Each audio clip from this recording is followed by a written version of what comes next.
Hi, and welcome to another episode of Wine and Dine with Mastro. I'm your host, Tom Mastriani, and today we are on the beautiful North Fork of Long Island at Martha Clara Vineyards.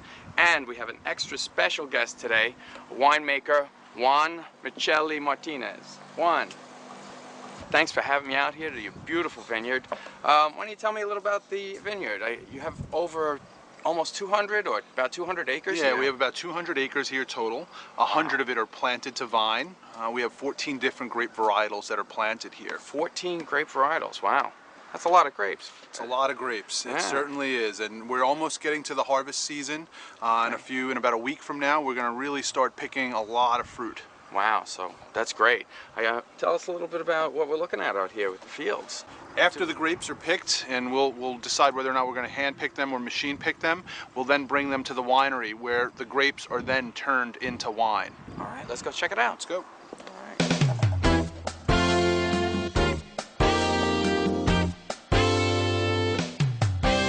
All right, so now the grapes have been picked.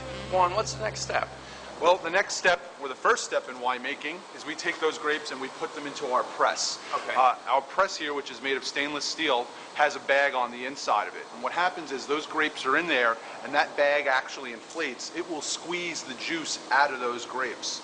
That juice then falls into the tray here, Right. is then collected and transferred into tanks by pumps. So how do the grapes actually get pressed in this big drum? Well, the grapes are put into the drum first, Right. and then what happens, there's a bag on the inside of the press, and that bag inflates.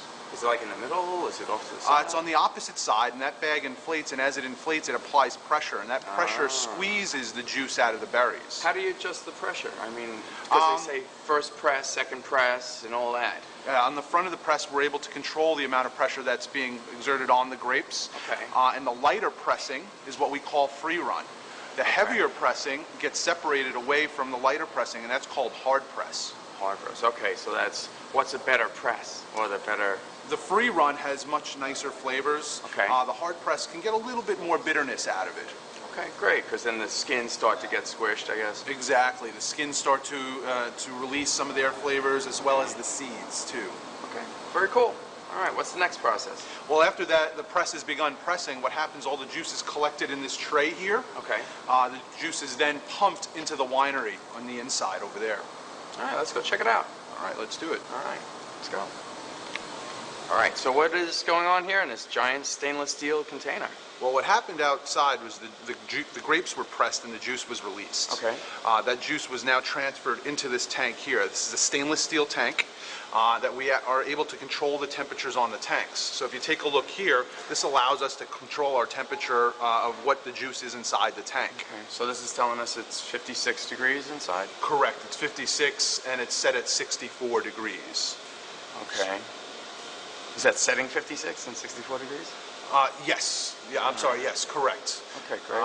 And then what actually will happen here is the juice is allowed to settle. Think of orange juice. You have that clear bottle of orange juice. You shake it up. It has the pulp in it. It all floats to the top. Correct. The juice has its own pulp. It'll settle out. We take the clean juice. We put that into another tank, and then yeast is added. Okay. And what does the yeast do? The yeast, what they'll do is they'll eat all the sugars that were, pressed out from the grapes, and they'll convert it to alcohol and CO2 and heat. And this is where the temperature control really comes in handy. I see. So why do you want to keep the temperature at a colder level? Well, it's much like cooking. If you were making a stock, you want to simmer the stock versus really boil it very, very vigorously. And I like to do the same thing with my fermentations. It helps retain aromas and flavors. It's kind of like making a sauce. When you make a sauce, you don't want it to boil quickly. You want it to like simmer, and you get the better flavors that way. Exactly. As opposed to it violently boiling. Exactly. Okay. Very It's cool. very important in winemaking. All right. So now the yeast is converting the sugars into alcohol. Correct, and we're monitoring that daily.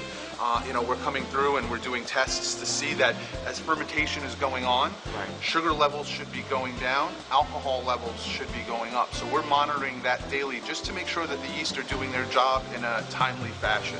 Gotcha. Okay, very cool.